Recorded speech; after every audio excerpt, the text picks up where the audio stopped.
To my channel Journey with Vivek. Please subscribe the channel and like and share with your friends. इस video में बात करेंगे IDBI का जो interview हुआ था 2021-22 के लिए असिस्टेंट मैनेजर का, उसके रिगार्डिंग कि उसमें क्या कुछ क्वेश्चन पूछे गए थे। कुछ लोगों ने रिक्वेस्ट करा था कि इंटरव्यू का जो एक्सपीरियंस है उसको शेयर करने के लिए, तो इस वीडियो के थ्रू उसको शेयर करेंगे। इसमें आपको पता लगेगा कि क्या कैसे क्वेश्चन पूछे गए थे और आने वाले एग्ज़ाम के लिए क्या कुछ महत्वपूर्ण हो सकता है। देखिए, इसमें एग्ज़ाम के बाद जो स्कोर कार्ड आया था उसके अकॉर्डिंग इंटरव्यू के लिए बुलाया गया था और इंटरव्यू मेल आया था, उसके थ्रू कॉल लेटर आया और आपको वेन्यू बताया गया कि इस तारीख को आपको इंटरव्यू के लिए जाना है। जनरली इसका इंटरव्यू जो ये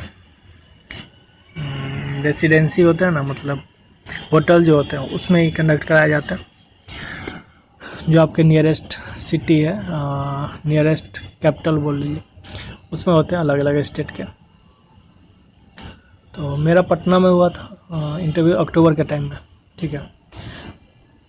तो इंटरव्यू के टाइम डीवी भी होता है, सबसे पहले डॉक्यूमेंट वेरिफिकेशन होता है, उसमें आपको डॉक्यूमेंट का लिस्ट दिया जाता है जो आपको ओरिजिनल और फोटोकॉपी सबमिट करना होता है और ओरिजिनल से उसको वेरीफाई कराया जाता है, ठीक है।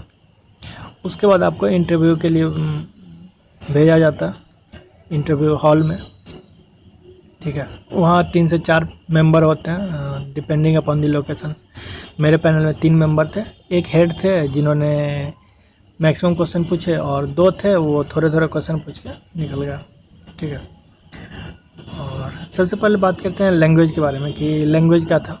तो कॉल लेटर में ऐसा लिखा हुआ था कि आपका जो इंटरव्यू है वो या तो हिंदी में होगा या इंग्लिश में, आप जिसमें कंफर्टेबल है आप दे सकते हैं इंटरव्यू। तो मैंने सोचा कि यदि वो हिंदी में करेंगे तो हिंदी की तरफ शिफ्ट हो जाएंगे, हिंदी में ही देने का मन था क्योंकि इंग्लिश में उतनी फ्लुएंसी रहती नहीं है। लेकिन उन्होंने कभी मौका ही नहीं दिया, उन्होंने इंग्लिश में क्वेश्चन करी और कंटिन्यू करते रहे, तो मैंने भी दिया। और उतना फ्लुएंट नहीं था लेकिन जो भी था इंग्लिश में देने का कोशिश किया और शायद सफल रहा। बोलने में थोड़ा सा स्पीड कम हो जाती है लेकिन ठीक है, हो गया था। और यदि किसी को डाउट है कि उनकी अच्छी नहीं है या एवरेज है, इंग्लिश बोलने में परेशानी हो रही है, खुद को एक्सप्रेस नहीं कर पा रहे, तो आप हिंदी में दीजिए, उनको बोल दीजिए कि हिंदी में देना चाहता हूँ, तो वो अलाउ करेंगे, आपको हिंदी में भी दे सकता है, ठीक है। अब शेयर करते हैं क्वेश्चन की। सबसे पहले जब इंटर किए थे तो गेट से अंदर जाते हुए उनको विश किया, करने के बाद उन्होंने बोला कि ठीक है बैठिए, ठीक है। तो चेयर पर बैठा, उसके बाद उन्होंने बोला रिलैक्स होने के लिए, और उसके बाद सबसे पहले फर्स्ट क्वेश्चन था उनका कि अपने आप को इंट्रोड्यूस करिए, इंट्रोड्यूस योरसेल्फ। तो उससे मैंने बताया कि कहाँ से पढ़ाई करी, क्या करी है, ठीक है, होम टाउन क्या है, ये सब। उसके बाद उन्होंने बताया कि आप अपने फैमिली मेम्बर के बारे में बताइए, फैमिली मेम्बर कौन कौन है और क्या क्या करते हैं, उनका ऑक्यूपेशंस क्या है, ये हो गया।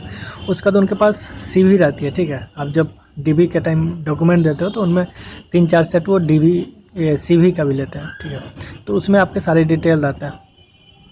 तो उसमें उन्होंने ग्रेजुएशन का ईयर देखा और उसके बाद उन्होंने पूछा कि आपका गैप क्यों, आप जो गैप है गैप में क्या कर रहे थे, ठीक है। इसमें बहुत सारे क्वेश्चंस होते हैं, ठीक है, उसको आपको जस्टिफाई करना होता है। आप जेन्युइन रीज़न दीजिए कि आपका गैप क्यों है। मान लीजिए आप कुछ नहीं कर रहे थे, आप प्रिपरेशन कर रहे थे, तो आपको बोलना चाहिए कि आप प्रिपरेशन कर रहे थे, ठीक है, बैंकिंग का या जो भी एग्ज़ाम का। आप ये झूठ मत बोलिए कि ये कर रहे थे वो कर रहे थे, ठीक है। हो सकता है वो क्रॉस क्वेश्चन करे और आप फंस जाए। आप प्रिपरेशन कर रहे थे, इसमें कोई चोरी नहीं है, ठीक है। और बैंकिंग सेक्टर में इसका कोई नेगेटिव इम्पैक्ट नहीं पड़ता है कि आप 5 साल से तैयारी कर रहे थे या 6 साल से कर रहे थे। इवन 7 साल 8 साल में भी लोगों ने क्लियर किया बैंक पीओ को, ठीक है। तो इसमें कोई चोरी वाली बात नहीं है। आप बेहिचक बोलिए कि आप क्या कर रहे थे गैप में, कुछ नहीं कर रहे थे, आप बोलिए बेहिचक कि प्रिपरेशन कर रहे थे, डेट्स ऑल, ठीक है।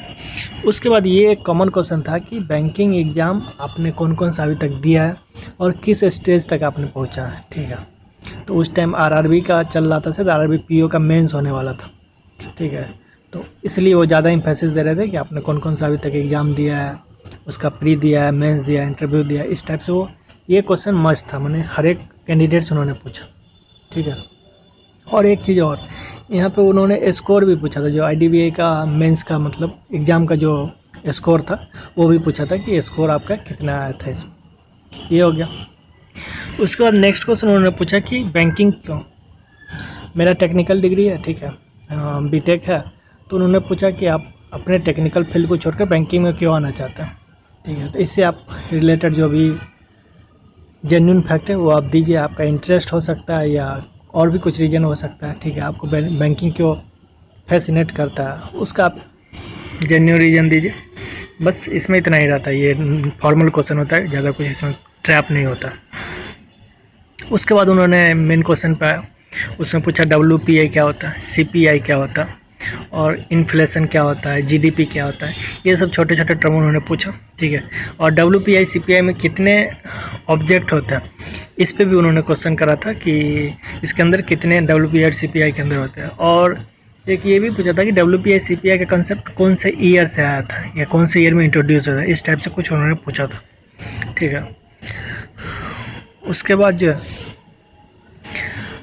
जो सेकंड वाले मेंबर थे उन्होंने फिर पूछा कि SLR क्या होता है, CRR क्या होता है, ठीक है, ओपन मार्केट ऑपरेशन क्या होता है, SLR अभी प्रेजेंट में कितना है, CRR क्या है, ठीक है। ये सब उन्होंने पूछा।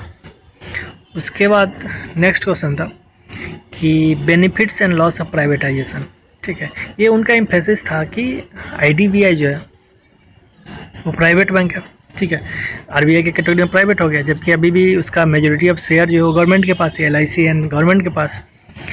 तो उन्होंने पूछा कि मतलब कि गवर्नमेंट, उनका पूछने का ये मकसद था कि गवर्नमेंट क्यों कर रही है प्राइवेटाइज, उसका बेनिफिट क्या होगा और उसका लॉस क्या होगा, एम्प्लॉयज़ पे क्या होगा, और जो कस्टमर है, ठीक है, कस्टमर बेस है बैंक का, उन पे क्या इफेक्ट पड़ेगा प्राइवेटाइजेशन का, ठीक है। ये चीज़ हो गया।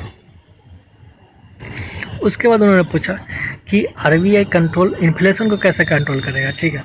इसमें उनका मेनली पूछने का ये मकसद था कि जो रेपो रेट होता है, रिवर्स रेपो रेट होता है, ठीक है, उसको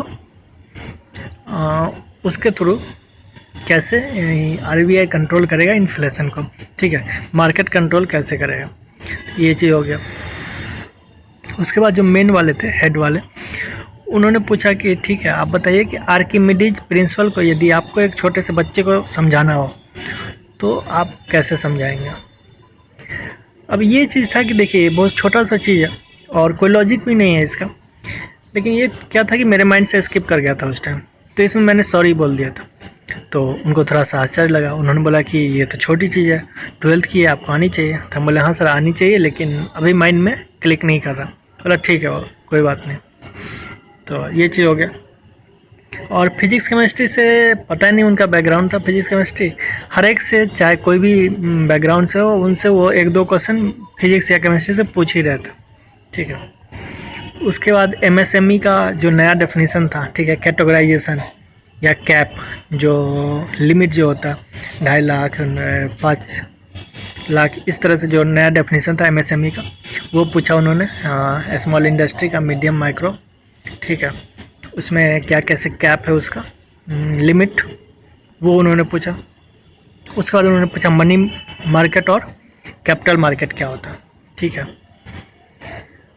इसके बारे में उन्होंने पूछा, ठीक है। मनी मार्केट कंट्रोल कैसे होता है, कैपिटल मार्केट क्या कंट्रोल होता है, मनी मार्केट के अंदर क्या क्या इंस्ट्रूमेंट आते हैं, कैपिटल मार्केट के अंदर क्या क्या इंस्ट्रूमेंट आते हैं, ये सब उन्होंने डिटेल में पूछा। उसके बाद उन्होंने पूछा ये प्रायोरिटी सेक्टर लैंडिंग क्या होता है, प्रायोरिटी सेक्टर लैंडिंग में कितना % देना होता है, मतलब कि प्रायोरिटी सेक्टर में उसमें RRB का कितना है, पब्लिक सेक्टर बैंक का कितना है, कोऑपरेटिव्स का कितना है, ये सब सारे उन्होंने पूछा। उसके बाद CSR के बारे में पूछा उन्होंने, जो कॉर्पोरेट सोशल रिस्पॉन्सिबिलिटी होता है, उसके बारे में उन्होंने क्वेश्चन पूछा कि ये कैसे वर्क करता है, इसका इम्पोर्टेंस क्या है, ये सब। तो ये इतने सारे क्वेश्चन थे जो फर्स्ट 2 मेंबर पूछे, ठीक है। मेनली फर्स्ट हेड वाले पूछे और बीच बीच में कुछ क्वेश्चन वो सेकेंड वाले पूछे, और लास्ट में एक जो बचे हुए थे वो अपना चुपचाप बैठे हुए थे। तो लास्ट में उन्होंने बोला कि ठीक है, आपको कुछ पूछना है तो पूछिए। तो उन्होंने बस सिंपल में पूछा कि बताइए आप IDBI के बारे में क्या जानते हैं। तो मैंने बताया बहुत सारा कि ये है, मतलब कब इस्टेब्लिशमेंट हुआ था, कितने क्या उसके ब्रांच है, स्टार्टिंग में पर्पस क्या था, बाद में नॉर्मल बैंकिंग के लिए कब ओपन किया गया, अभी हाल में प्राइवेटाइज हुआ है, ये सब बोला, ठीक है। यहाँ पे हमको लगता है कि एक थोड़ा सा मिस्टेक किया कि मैंने जो IDBI का निगेटिविटी की तरफ ज़्यादा एम्फेसाइज कर दिया, ठीक है, कि प्राइवेटाइज है, अभी डिसइन्वेस्टमेंट हो रहा। लेकिन यहाँ पे कुछ प्लस पॉइंट भी हमको दर्शाना था, जैसे कि अभी IDBI था, लॉस में था, ऑफ कोर्स लॉस में था, और NPA का इशू था, लेकिन जो जिस टाइम इंटरव्यू हुआ था उसके पिछले क्वार्टर, मतलब कि पिछला जो क्वार्टर बीता था उसमें उसका प्रोग्रेस अच्छा था, ठीक है।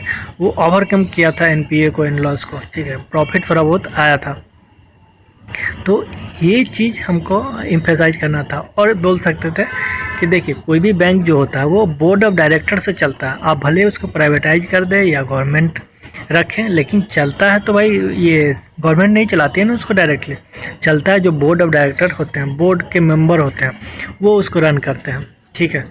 तो ये चीज़ है कि IDBI के अंदर बहुत सारा ग्रोथ पोटेंशियल है, वो प्रॉस्पर कर सकता है फ्यूचर में, जो है जो भी उसका लॉस है वो ओवरकम करके फिर से अच्छे पोजीशन में आ सकता है। इस टाइप से हमको इन करना चाहिए था, जो शायद थोड़ी सी मिस्टेक रही, इसका कारण हो सकता है कुछ मार्क्स कटे होंगे। बाकी ओवरऑल एक्सपीरियंस था। इसके बाद उन्होंने बोला ठीक है थैंक यू, अब जा सकता है। तो यहाँ तक था, और इंटरव्यू में मैक्सिमम सारे क्वेश्चन मैंने जवाब दिए ही थे। एक आर्किमिडीज वाला दिमाग से उतर गया था उस टाइम, वो नहीं बोल पाया, और ये IDBI के बारे में थोड़ा सा पॉजिटिव नोट पे एंड करना था, वो नहीं किया। ये 2 मिस्टेक मेरे हिसाब से लगा। बाकी स्कोर का पता नहीं है, स्कोर जो है ये क्लियर नहीं करते हैं, तो मेन मेरिट लिस्ट में नहीं हुआ था, वेटिंग लिस्ट में क्लियर हुआ था मेरा। तो पता नहीं क्या स्कोर था, लेकिन थोड़ा सा कम आया होगा मे बी। तो ये ओवरऑल एक्सपीरियंस था। बाकी आपको इससे रिलेटेड या बैंकिंग या कोई भी एग्ज़ाम से रिलेटेड कोई भी डाउट होता है, कोई भी कैरियर से रिलेटेड कोई भी कंसर्न होता है, तो आप कांटेक्ट कर सकते हैं हमसे या कमेंट कर सकते हैं। Thank you, have a nice day, subscribe the channel, thank you.